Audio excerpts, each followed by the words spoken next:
有什么问题吗？总统先生，您知道从以色列撤离的最新情况吗？没有，我们1个小时后在楼下有个会。总统先生，如果伊朗真的发生政权更迭，真的倒台了，您对接下来会发生什么有什么计划吗？我对所有事情都有计划，但我们会看看会发生什么，还有一段路要走。他们本应该听着，他们本应该达成协议的。我给他们提供了一个很棒的协议，他们本应该达成那个协议。我们谈了60天，但最终他们决定不这么做。现在他们希望他们当时做了，他们想见面，但你知道现在见面有点晚了，但他们想见面，他们甚至愿意来白宫，所以我们走着瞧。我可能会同意，但这很可惜，本来可以用更简单的方式解决的。你觉得伊朗政权会垮台吗？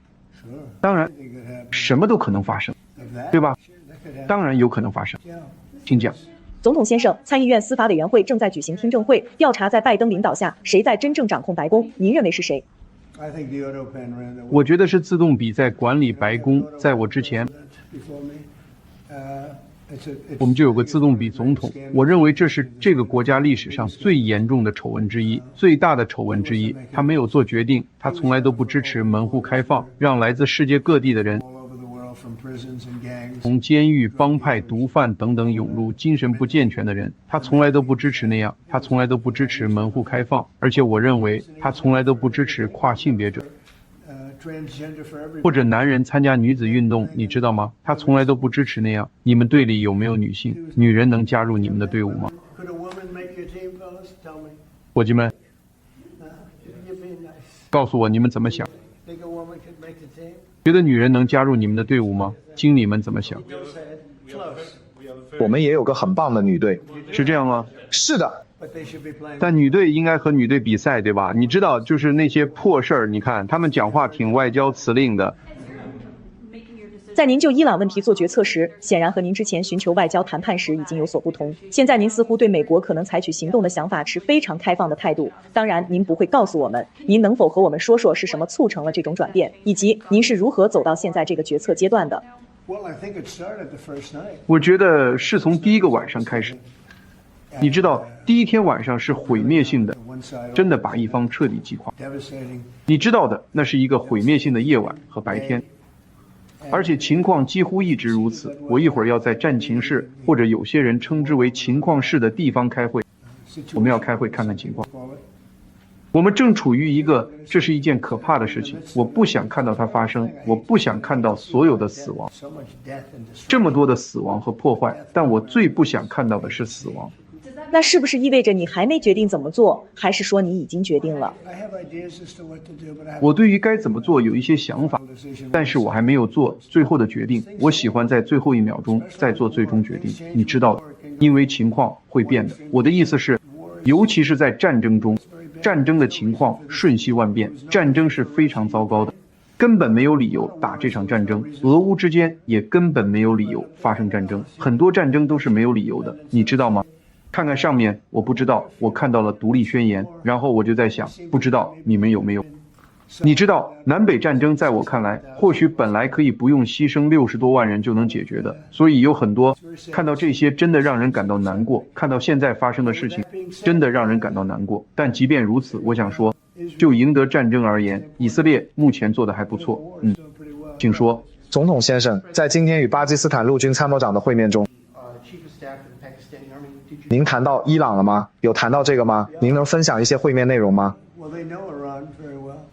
他们非常了解伊朗，比大多数人都了解，他们对什么都不满意，并不是说他们与以色列关系不好，实际上他们对这2个国家都了解，但可能他们更了解伊朗，他们看到了正在发生的事情，而且巴基斯坦参谋长也同意我的看法。我请他来的原因是想感谢他没有继续与印度的那场战争。你知道，他们结束了战争，然后我也想感谢，正如你们所知，莫迪总理不久前刚离开，我们正在与印度和巴基斯坦进行贸易协议谈判，他们2人都来过这里。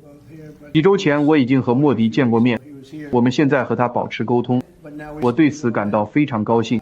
有一个协议是由2个聪明人决定的，当然他们也有自己的团队，但这两个人，两个非常聪明的人，决定不再继续那场战争。那本可能是一场核战争，因为他们都是拥核大国，非常强大的拥核大国。他们最终做出了这个决定，所以我很荣幸今天能见到他。我希望可以重复问一下这个问题。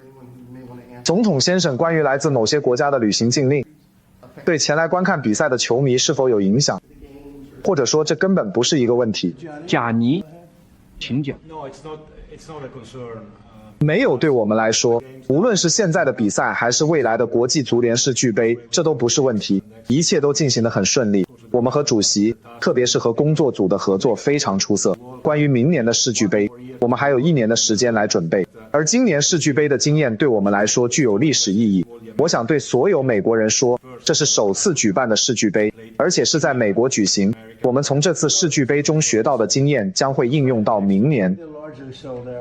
肯定能顺利进行，而且门票也基本售罄了。我不知道，我觉得他不太担心旅行禁令，他可能都不知道旅行禁令是什么。贾尼，你能告诉我旅行禁令是什么？他肯定不知道，门票基本都卖光了。像今晚的比赛，票肯定都卖光了。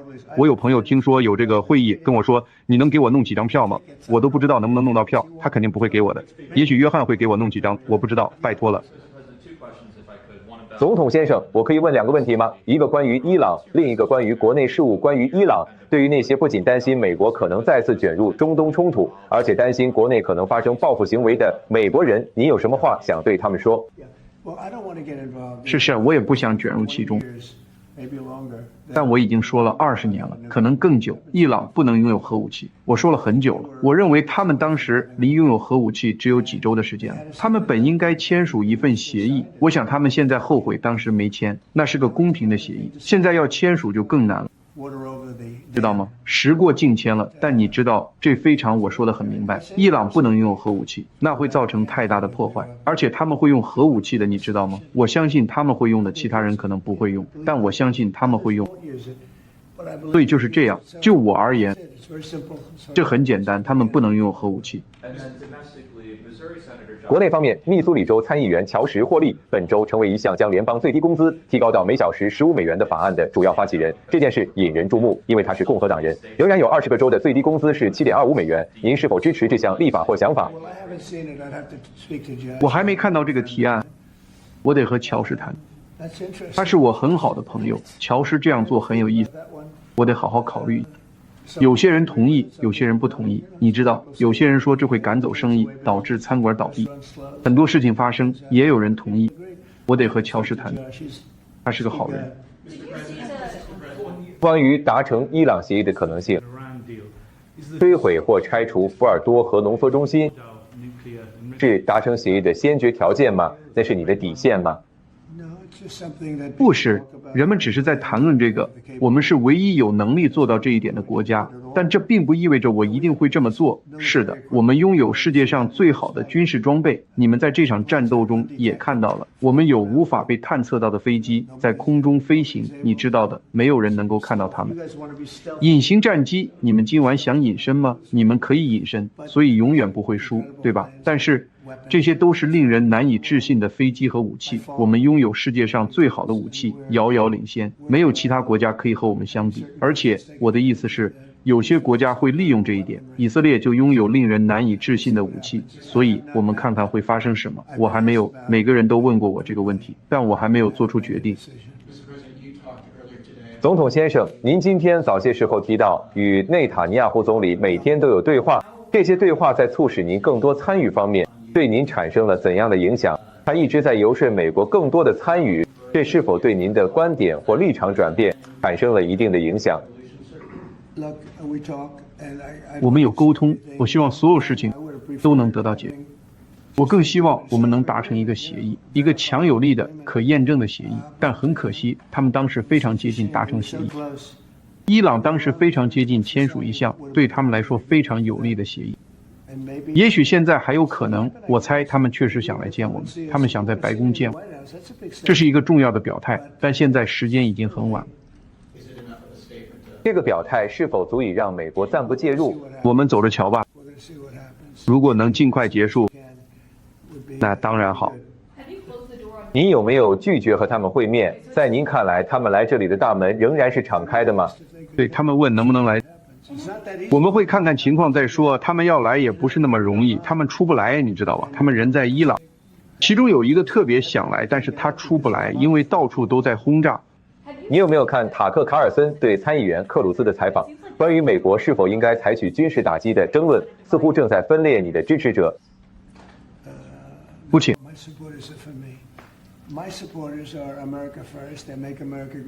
我的支持者是支持我的。他们是美国优先，想要让美国再次伟大。我的支持者不希望看到伊朗拥有核武器。塔克是个好人。前几天他打电话给我道歉，因为他觉得自己说的话有点过分。我很感谢克鲁兹，也是个好人。他支持我很长时间了。自从竞选结束后，就一直支持我。如果他们认为伊朗可以拥有核武器，那就应该反对我。但没人会这么认为。那些人不想打仗，我也不想打仗，我不想打仗。但如果要在战争和他们拥有核武器之间做选择，你必须做出选择。也许我们不必打仗，别忘了，我们一直没有开战。我们在所有事情上都加入了一些智慧，但我们根本没有开战。以色列在这方面做得很好，我们走着瞧吧。最重要的是，他们不能拥有核武器。我无法想象特德·克鲁兹会说伊朗可以拥有核武器，我也不认为塔克会这么说。问题是，他们把自己搞进了一个困境，他们不希望伊朗拥有核武器，但他们又说我们不想打仗。好吧，你们必须做出选择，因为你们可能需要为了阻止他们拥有核武器而战。我问过塔克，你是否能接受伊朗拥有核武器？他似乎不太喜欢这个问题。如果他能接受，那我们之间就存在分歧。但他实际上是不能接受的，因此你们可能需要战斗，也许战争会很快结束，但无论是否需要战斗，你们都不能允许伊朗拥有核武器，因为那样整个世界都会被摧毁，不能让他们得逞。总统先生，您前几天在 G7 峰会上和法国总统马克龙是不是发生了一些争执？听起来是这样。徒弟，他是个好人，听着。他说我要回家去促成一个停火，不是停火。我们早就过了停火的阶段了。我说你为什么这么说？你为什么要说停火？这个词用得很不好，因为停火听起来好像一切都很顺利，我们只是休息一下。不是这样的，我们不是要寻求停火，我们要寻求彻底的、完全的胜利。再说一遍，你们知道胜利是什么？就是没有核武器。我觉得他那句话说得很不好，我也很明确地告诉他了。关于南部边境连5月份的非法越境人数达到了历史新低，逮捕了95人，而且没有释放任何一个人。相比之下，上一届政府1年前释放了超过6万人。您认为这一成功归功于什么？我喜欢你，你哪个媒体的？美国转折点。哦，他们很棒。转折点，查理，你很棒。看，这正是我所谓的好问题。伙计1/10，约翰10里挑1的好问题。我们在边境的数据非常好，创了记录。人们正在进入美国，但他们必须合法入境，就像我身后的这些人一样，他们必须合法入境。如果他们合法入境，我们欢迎他们。他们要说他们热爱美国，热爱我们的国家。如果他们不能说，我们就不需要他们。非常感谢，非常好，非常感谢大家。